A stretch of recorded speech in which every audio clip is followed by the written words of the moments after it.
Mga tambay, ito nga pala bago natin i-set siya sa ano sa low voltage kasi wala pa siyang ilaw. Ibig sabihin hindi pa siya nare-read yung ano. Gawin natin i-zero muna, back to zero muna natin siya, i-reset muna natin. Ayan oh. Ano muna natin siya. To zero.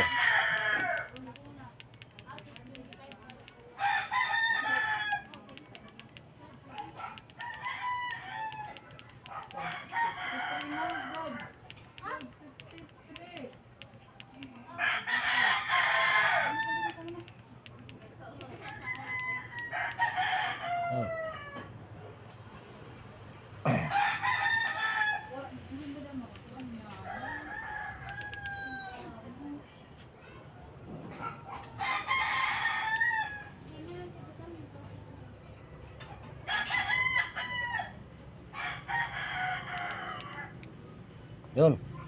Okay. May delay siya. So,